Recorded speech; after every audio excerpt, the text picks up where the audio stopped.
Perception और reality ये बहुत दूर नहीं हो सकता है किसी का परसेप्शन रियलिटी से कुछ अलग बन जाए। अगर आप ये सुनवा दें मुझे, आपकी बातों में आपको खुद नहीं लगता कि आप कई बार अतिरेक की बातें कर देते हैं? उन पर मुकदमात हैं, उनको गिरफ्तार किया जाए, उनका संरक्षण ना किया जाए। आपने उत्तराखंड के संदर्भ में ये बात कही थी कि वहां जो लॉ एंड ऑर्डर है वहां की सरकार उसको संभाल नहीं पा रही है, और अगर मुसलमान ये हम पे आ गया तो फिर हम जान भी ले लेंगे। ये बात आपने कही थी, वो मैं सुनवा भी दूंगा जो आपने कहा था। बिल्कुल। ऐसा तो नहीं होता कि आप कहते हैं और भूल जाते हैं? अगर आप ये सुनवा दें मुझे, नहीं, मैं एक बात जानना चाहता हूं। नहीं, मैंने ये एक उस पे आ जाते हैं हम, लेकिन एक बात ये कही जाती है कि परसेप्शन और रियलिटी ये बहुत दूर नहीं हो सकता है किसी का परसेप्शन रियलिटी से कुछ अलग बन जाए, लेकिन ऐसा नहीं हो सकता कि एकदम अलग बना दिया जाए जो वो है नहीं।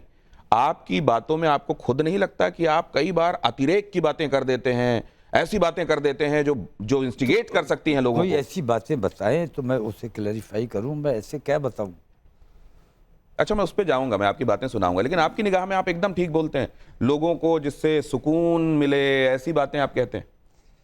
मैं हमेशा देश में एकता और भाईचारे की बात करता हूं, और मुसलमानों पे जो जुल्म हो रहा है, जो ज्यादती की जा रही है, उसके खिलाफ ज़रूर मैं आवाज़ उठाता हूं। और वो इस वजह से, मुसलमानों की हिमायत की वजह से नहीं, बल्कि उससे मेरे देश का माहौल ख़राब हो रहा है, मेरे देश का नुकसान हो रहा है। मैं मुसलमानों का हिमायती नहीं हूं, बल्कि मैं अपने देश का हिमायती हूं। ये जब आप देश की हिमायत की बात करते हैं तो देश की हिमायत में आपको ये कहना आवश्यक लगता है कि सड़क पर आ गए तो रूह कांप जाएगी? किसके लिए कहा मैंने? आप बताएं। ये ऐसा जाहिर करने की कोशिश की गई कि मैंने जैसे हिंदू समाज को चैलेंज किया है। मेरी मांग सरकार से थी, मैं सरकार के खिलाफ बात कर रहा था और सरकार को ये समझाने की कोशिश कर रहा था कि जो माहौल आपने बनाया हुआ है इसको ठीक करने की कोशिश कीजिए।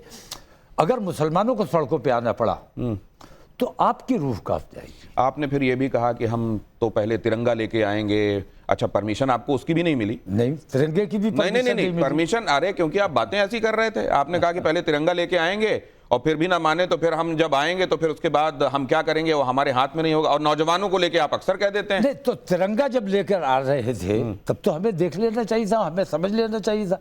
हमने कहा अगर हमारी बात नहीं मानी गई, एक छोटी सी मांग में लेकर आ रहा था कि जिन्होंने हुजूर नबी करीम की शान में गुस्ताखी की है उन पर मुकदमात हैं, उनको गिरफ्तार किया जाए, उनका संरक्षण ना किया जाए।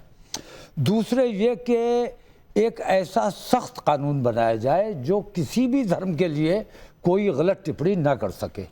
किसी भी धर्म के जो उनके बड़े लोग हैं, बड़े निशान हैं, कभी भी बेअदबी की कोई टिप्पणी नहीं होनी चाहिए। ये बात हर एक जिम्मेदार शहरी को मालूम है, लेकिन आपको ये भी मालूम है कि इसी देश में तमाम तरह के इसी देश में ये हो भी रहा है। जरायम करने वाले लोग कहाँ नहीं होते हैं? आप ये बताइए। तो आप अगर अपवादों को कंट्रोल नहीं करना चाहिए। आप ये बताइए, आप आइन को मानते हैं ना? बिल्कुल मानते हैं। संविधान को मौलाना तौकीर रजा मानते हैं, वो ये कह रहे हैं। जब आप संविधान को मानते हैं तो आप ये क्यों कहते हैं कि कोई हुकूमत सही नहीं होती? आप हमेशा कह देते हैं कि कोई हुकूमत, कोई कम बेईमान होता है, कोई ज्यादा होता है, लेकिन कोई हुकूमत सही नहीं होती। आप अगर संविधान को मानते हैं, उस हिसाब से बनने वाली हुकूमतों को मानने से आप मना कर देते हैं, तो आप कैसे संविधान को मानने वाले? नहीं, संविधान का मतलब ये नहीं है कि मैं हुकूमत की भी पाबंदी मान जाऊं। मैं आजकल ऐसा लगता है कि मैं बीजेपी का मुखालिफ हूं। सच्चाई ये नहीं है। सच्चाई ये है कि जब कांग्रेस की हुकूमत थी तब भी मैं उनसे संघर्ष करता रहा। जो उनकी गलत काम थे, जो उनकी गलत बातें थी, उनके खिलाफ मैं बोलता रहा। आज भी जो गलत बातें की जा रही हैं मैं उनकी मुखालफत करता हूं, और जुल्म के खिलाफ खड़ा होना हर हिंदुस्तानी का हक है, उसको खड़ा होना चाहिए। नहीं तो ये जुल्म के खिलाफ आपको लगता है कि कोई सरकार ऐसी नहीं है जो जुल्म को हटाने के लिए बात करती हो? मैं कहता हूं, आपने देखिए उस समय जब मुजफ्फरनगर हुआ था, आपने उस समय की समाजवादी पार्टी की सरकार को घेरा था। आप समाजवादी पार्टी को सपोर्ट भी कर चुके हैं। नहीं, मैं समाजवादी पार्टी में कांग्रेस के लिए आपने वोट करने की अपील भी की थी। अभी जिस दिन आपको बरेली नहीं जाने दिया गया, यहां संभल नहीं जाने दिया गया, तो उस दिन आप जाके कांग्रेस के ही एक पदाधिकारी हैं उनके दफ्तर में बैठे। मैं ये जानना चाहता हूं, कांग्रेसी की हैसियत से उनके मेरे निजी संबंध है आपके। ठीक है, मैं ये जानना चाहता हूं, आप बीएसपी के साथ भी रह लिए। अरेस्ट किया हुआ था इसलिए मैं उनके यहाँ गया था। नहीं, ये दो तरह का जो आपका बर्ताव वो तो समझाइए। आप बीएसपी को भी सपोर्ट कर देते हैं, आप समाजवादी पार्टी को भी सपोर्ट कर देते हैं, कांग्रेस भी सपोर्ट कर देते हैं, और फिर उनके खिलाफ आवाज भी उठा देते हैं। इधर कहते हैं सड़कों पर उतर जाएंगे, रूह कांप जाएगी, फिर आप ये भी कहते हैं मैं किसी के खिलाफ नहीं कहता हूं और मैं बीजेपी के मुखालिफ नहीं हूं। ये बहुत तफसील में जाना पड़ेगा, इसके लिए उतना वक्त नहीं है मेरे ख्याल से। मुझे जिस वक्त जो अच्छा लगता है, मुझे लगा समाजवादी आ गई है, कुछ बेहतरी का काम होगा, लेकिन उनके दौरे हुकूमत में कितने फसादात हो गए।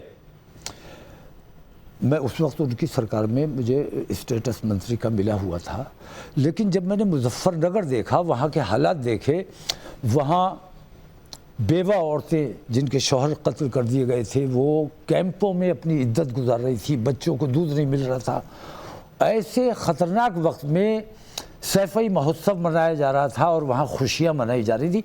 तो इससे क्षुब्ध होकर, नाराज़ होकर मैंने उनसे इस्तीफ़ा दिया, उनसे अलहदगी की। तो मैं कभी समाजवादी नहीं रहा, कभी कांग्रेसी नहीं रहा। मैं इंसानियत की बात करता हूँ और मतलब आप मानवता के खिलाफ अगर कुछ हो रहा है तो मैं उसके खिलाफ लड़ाई लड़ता। आपने एक महत्वपूर्ण बात कही, मुझे जब जो सही लगता है। जी। तो आपका ये मूड बदलता रहता है क्या सही लगने को लेकर? नहीं, देखिए ऐसा है, कांग्रेस बहुत अच्छी लग रही थी, कांग्रेस की हिमायत चल रही थी। फिर जब